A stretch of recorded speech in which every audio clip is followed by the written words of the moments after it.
오늘 우리 사모하라라는 주제를 가지고 특별 새벽 기도회를 갖게 됩니다. 오늘은 세 번째입니다. 야곱의 사모함에 대해서 말씀을 함께 나누도록 하겠습니다. 오늘 본문에 보면 야곱이 나옵니다. 그의 이름은 야곱의 뜻은 발꿈치를 잡았다라는 뜻입니다. 엄마 뱃속에서 형 에서의 발꿈치를 잡고 나왔기 때문에 이름이 붙어졌습니다. 그래서 발꿈치를 잡았다라는 이름은 야곱이 어떤 사람인지 어떤 존재인지를 가르쳐 주고 있습니다. 한마디로 말하면 질투심이 많고 승부욕이 강한 사람을 의미합니다. 우리 주변에 질투심이 많고 승부욕이 강한 사람이 주변에 있다면 어떨까요? 저는 정말 피곤합니다. 그리고 밥을 먹어도 아마 더 먹으려고 하고요. 또 외식을 한다고 하더라도 이거 어떤 메뉴를 선택할 때도 머리 굴리는 소리가 들릴 것 같습니다. 또 집안에 있으면 반찬도 좋은 반찬이 있으면 더 많이 먹으려고 할 것 같고요. 또 뭐든지 자신이 1등 하려고 하는 것 같고요. 또 자기 위주로 해줘야만 불만스럽지 않게 되는 사람들이죠. 만약에 자기 중심으로 돌아가지 않으면 아마 짜증을 내고요. 또 주변의 분위기를 흐트는 그런 사람들이 종종 있습니다. 그래서 주변에 승부욕이나 아니면 질투심이 강한 사람과 같이 있으면 그만큼 에너지를 쏟아야 됩니다. 승부욕이 강한 야곱이 살면서 그의 형 에서는 어떤 생각을 갖고 살았을까요?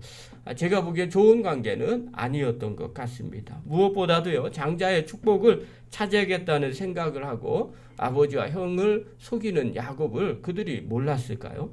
그 결과가 어떤 일이 벌어졌어요? 가족과 멀어지게 됩니다. 생명의 위협을 받으면서 먼 곳으로 도망자의 신세가 됩니다.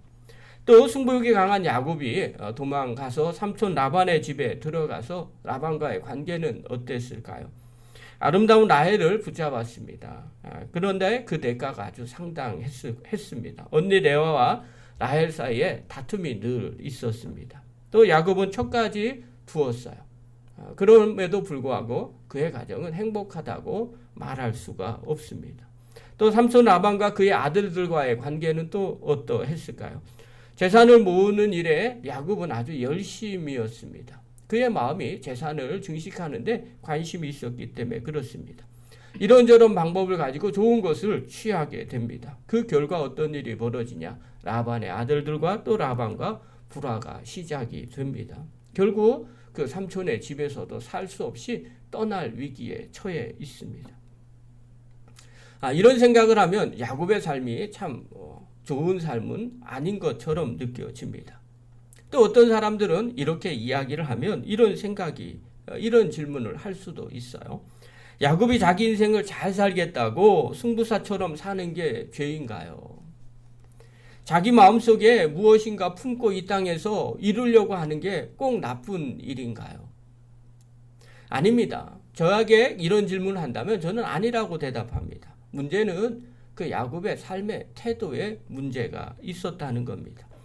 야곱은요, 자신이 원하는 마음의 소원을 가지고 살았습니다. 그러나 그것을 이루기 위해서 누군가를 속이기를 서슴지 않았던 사람입니다. 한마디로 그는 속이는 자였습니다. 자기가 원하는 장자의 복을 얻기 위해서 형과 아버지를 속이는 자였습니다. 의도를 가지고 감쪽같이 속입니다. 자신이 원하는 재물을 얻기 위해서 삼촌 라반과 그의 아들들을 속입니다. 라반은요, 정상적인 가축을 갖기로 하고 야곱은 얼룩무늬 그리고 검은 빛이 도는 가축을 갖기로 약속하며 계약을 맺었습니다. 이 계약을 토대로 라반이 야곱에게 가축을 맡긴 것입니다. 그런데 성경의 30장에 보면요, 야곱은 가축을 기르면서 의도적으로 번식을 할 때가 되면 여러 가지를 가지고 여러 가지 방법을 통해서 자기의 재산을 불리는 모습을 볼 수가 있습니다. 이런 야곱을요, 하나님은 어떻게 평가를 했을까요? 이사야 41장에 보면 이스라엘 백성들을 책망할 때 사용한 단어가 있습니다. 이사야 41장 14절에 보면 하나님은 이렇게 말합니다. 버러지 같은 너 야곱아, 너는 이스라엘 사람들아 두려워하지 말라. 나 여호와가 말하노니 내가 너를 도울 것이며 내 구속자는 이스라엘의 거룩한 이니라. 여기에서 하나님이 이사야를 통해서 말씀하시는 대상은 이스라엘 백성들입니다. 이사야가 있을 당시의 이스라엘 백성들을 말하는 거죠. 그런데 그 이스라엘 백성들을 지칭할 때, 표현할 때 사용했던 단어가 버러지 같은 너 야곱아 이렇게 말합니다. 여기서 버러지라는 단어는요, 톨라트라는 단어입니다. 뜻은 남의 것을 빨아먹는 벌레라는 의미를 갖고 있습니다. 즉 거물이나 기생충 같다라는 뜻입니다. 어디엔가 붙어서 떨어지지 않고 영양분을 빨아먹으면서 자라나는 보잘것없는 존재를 가리켜서 버러지라고 말한 겁니다. 하나님은요, 이사야 시대 때 당시의 이스라엘 사람들을 불렀을 때 이렇게 사용한 겁니다. 이 버러지 같은 야곱아, 이 말은요 대명사가 됐습니다. 야곱을 어떻게 평가를 내렸는가? 버러지 같은 야곱이라는 겁니다. 우리나라에도 이런 대명사가 있어요. 예를 들면 놀부. 여러분 놀부 하면 뭐예요? 성경에 동화에 나와 있는 이름입니다. 그런데 그 이름을 어떻게 표현합니까? 지금은 심술 많고 자기 것만 아는 그 사람을 표현할 때 놀부 같다 이렇게 표현합니다. 또 봉이 김선달 같다 이렇게 이야기하면 어떻게 해요? 야, 입만 살아서 사기꾼, 모든 걸 다 팔아치우는 사람 같다 이렇게 말하는 겁니다.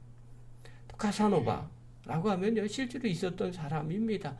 그런데 그 사람이 여자들의 마음을 잘 알았어요. 지금은 뭐라고 표현을 합니까? 그냥 그 사람, 전설의 그 사람 이렇게 표현하지 않고요, 여자들을 많이 홀리는 사람, 제비 이렇게 표현하는 겁니다.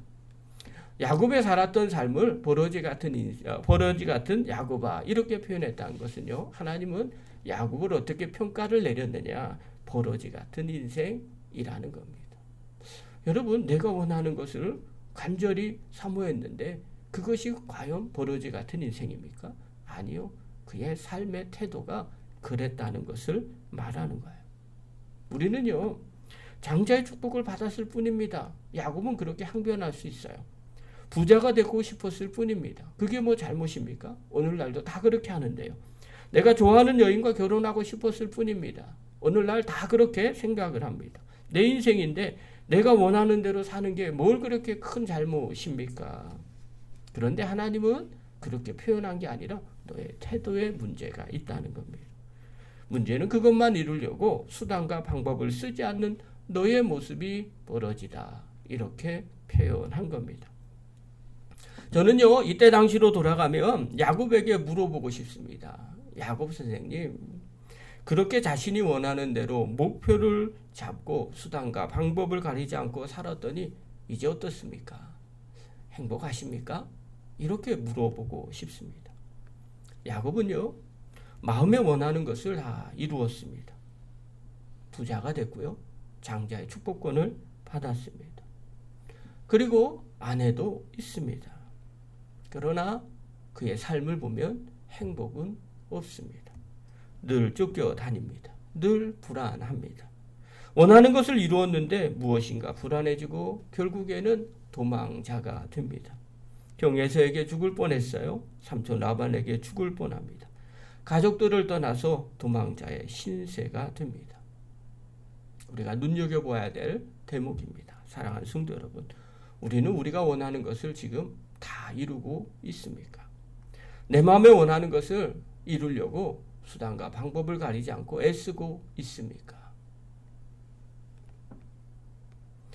야곱은요, 이제 자신이 원하는 장자의 축복, 재산, 부인, 자녀들을 다 얻었습니다.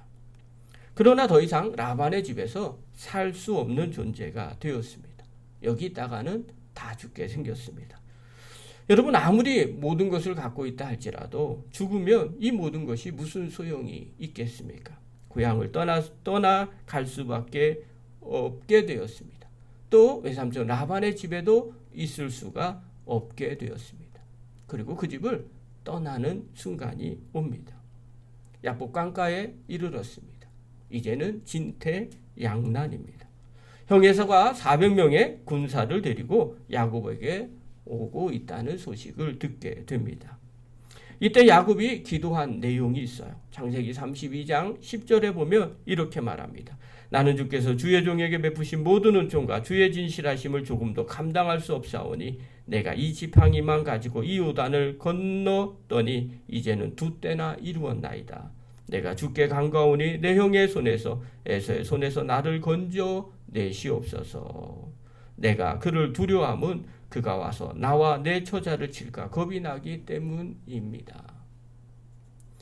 여러분, 야곱이 이곳에서 기도하고 있는 내용이 무엇일까요? 자기가 지금까지 받았던 거에 대해서 그것을 놓고 기도하고 있지 않습니다. 그죠? 이제 다 이뤘음에도 불구하고 자기 목숨 걱정합니다. 이것이 야곱의 인생입니다. 그리고 모든 것을 다 강으로 건너 보내게 하고 난 뒤에 이제 자기 혼자 남았습니다. 오늘 24절과 25절 우리 한번 읽겠습니다. 24절 25절입니다. 시작. 야곱은 홀로 남았더니 어떤 사람이 날이 새도록 야곱과 씨름하다가 자기가 야곱을 이기지 못함을 보고 그가 야곱의 허벅지 관절을 치매 야곱의 허벅지 관절이 그 사람과 씨름할 때 어긋났더라. 홀로 남은 야곱은 이제 밤새도록 씨름을 합니다. 야곱이 얼마나 집요하게 물고 늘어졌는지 야곱을 넘어뜨릴 수가 없었습니다. 야곱은 원래 승부욕이 강한 사람이었기 때문에 그렇습니다. 그래서 그 사람은 야곱의 허벅지를 치게 됩니다. 이제 야곱은 서 있을 수도 없고 싸움은 끝이 납니다. 그런데 야곱은 이때 그 사람에게 축복해 달라고 합니다. 26절 한번 봅시다. 읽겠습니다. 시작. 그가 이르되 날이 세려하니 나로 가게 하라. 야곱이 이르되 당신이 내게 축복하지 아니하면 가게 하지 아니하겠나이다. 참 이상한 일입니다. 지금까지 야곱은요, 자기 힘으로 여기까지 왔습니다. 장자권도 자기의 수단과 방법을 가리지 않고 얻었습니다. 재물을 늘리는 것도 수단과 방법을 가리지 않고 늘렸습니다. 모든 일이 항상 자기 마음대로 해왔던 야곱입니다. 이겼으면 상대편을 간다고 하면 보내주면 됩니다. 그런데 그렇게 하지 않고 오히려 가지바랑이를 붙잡고 축복을 달라고 간구를 합니다. 쓰러지고 나서도 야곱은 그 사람을 꼭 붙잡고 놓아주지 않습니다. 뭔가 다릅니다. 방금 전에 야곱과는 달라요. 왜 이렇게 달랐을까요? 성경은요, 어떤 사람은 천사라고 말하기도 하고 하나님이라고도 말하기도 합니다. 날이 새려하자 그 어떤 사람이 떠나게 됩니다. 나로 가게 하라. 그런데 이때 야곱의 눈이 밝아졌습니다. 그리고 그분이 누군지를 알게 됩니다. 그분이 바로 하나님이셨습니다. 지금까지는요, 자기가 원하는 대로, 원하는 방법대로 얻었습니다. 장자의 축복도 속여서 빼앗았고요. 재물도 속여서 빼앗습니다. 자신이 모든 것을 다 수단과 방법을 가리지 않고 얻었습니다. 그러면 되는 줄 알았던 겁니다. 그런데 이분이 하나님이신 것을 깨닫고 난 뒤에 이 모든 것이 하나님이 주시지 않으면, 하나님이 지켜주시지 않으면 아무 소용이 없다는 것을 비로소 깨닫게 됩니다. 그래서 바지가랑이를 붙잡고 간구하고 기도하는 겁니다. 당신이 내게 축복하지 아니하면 갈 수 없나이다. 여러분, 야곱과 전후의 야곱은 전혀 다릅니다. 이전에는 야곱의 마음에 자기의 목표, 자기의 성공의 수단과 방법을 가리지 않는 그 마음이 가득 차 있었습니다. 그런데 지금은 그것을 지키시고 축복을 주시는 하나님이 지켜주지 않으면 안 된다는 사실을 깨닫고 그 하나님을 붙잡는데 더 큰 마음이 들게 됩니다. 씨름한 이후에 야곱의 마음에는 하나님이 축복해 주셔야 한다는 사모함이 불같이 이르렀습니다. 그리고 그 하나님을 붙잡게 됩니다. 나로 하여금 축복하고 가소서. 그때 하나님이 야곱에게 이렇게 질문합니다. 27절 보십시오. 읽겠습니다. 시작. 그 사람이 그에게 이르되 내 이름이 무엇이냐? 그가 이르되 야곱이니이다. 내 이름이 무엇이냐? 이렇게 물어보십니다. 어저께 말씀을 묵상하면서 이 질문에 많은 생각을 갖게 했습니다. 하나님이 야곱의 이름을 몰라서 이렇게 물으시는 것은 아니라는 걸 우리가 이제는 다 압니다. 분명히 몰라서 이름을 물어본 것이 아님에도 불구하고 하나님은 왜 야곱에게 내 이름이 무엇이냐라고 물어보셨을까요? 여러분, 만약에 여러분이 야곱이라면 여러분의 이름을 사람들에게 알렸을까요? 나 속이는 자예요. 이름이 뭐예요? 예, 속이는 자입니다. 아마 이름을 부르지도 않았을 뿐더러 다른 사람한테 자신의 이름도 소개해 주지 않았을 겁니다. 아마 이 속이는 자라는 이 단어를 별로 평상시에 사용하지 않았을 겁니다. 그런데 하나님이 그것을 물어보십니다. 너는 누구니? 그때 야곱이 이야기합니다. 예, 저는 속이는 자였습니다. 지금까지 내 마음에 원하는 목표가 있어서 그것을 이루려고 사람들을 속이면서 살았던 사람입니다. 라는 고백입니다. 제가 야곱 같으면 아마 처참할 것 같습니다. 내 인생이 이런 인생이었구나. 마음이 무너졌을 것 같기도 합니다. 자기의 인생이 모두 부정당하는 그런 모습이었을 수도 있을 것 같습니다. 그러나 야곱은 너무나 당연하게 말합니다. 예, 저는 속이는 자입니다. 어떻게 이럴 수 있을까요? 야복강가에 씨름했던 이분이 하나님임을 알았기 때문에 그렇습니다. 내가 갖고 있던 모든 것들이 사실 하나님이 지켜주고 보호해주고 또 하나님이 주시지 않으면 안 된다는 것을 깨달았기 때문입니다. 그렇기 때문에 자신은 스스로 고백할 수 있는 거죠. 예, 저는 속이며 삶을 산 사람이었습니다. 그때 하나님은 그에게 이렇게 말씀하십니다. 28절입니다. 읽겠습니다. 시작. 그가 이르되 내 이름을 다시는 야곱이라 부를 것이 아니라 이스라엘이라 부를 것이니 이는 내가 하나님과 및 사람들과 겨루어 이겼음이니라. 다시는 속이는 자라고 말하지 말라. 그것은 내 인생을 다시는 속이는 자로 삶을 살지 말라는 겁니다. 너는 이스라엘이다. 이스라엘은 하나님과 더불어 이긴 자라는 겁니다. 하나님은요, 야곱을 축복하고 떠났습니다. 야곱은 그 자리에서 일어나서 야복강가를 건너갑니다. 그런데요, 하나님의 사람과 씨름하다가 대퇴부가 위골되어서 절뚝거리면서 강을 건너게 됩니다. 하지만 그의 마음 가운데는요, 주님이 나와 함께 하시고 하나님이 나를 지키시고 하나님이 복을 주신다는 그 마음으로 가득 찼습니다. 그의 얼굴은요, 비록 절름거리면서 가지만 얼굴에는 온 세상의 기쁨을 다 모아놓은 것과도 같게 됩니다. 그리고 요단강을 건너갔을 때 형에서가 기다리고 있습니다. 다리를 절룩거리면서 가고 있지만 이전의 야곱은 아니었습니다.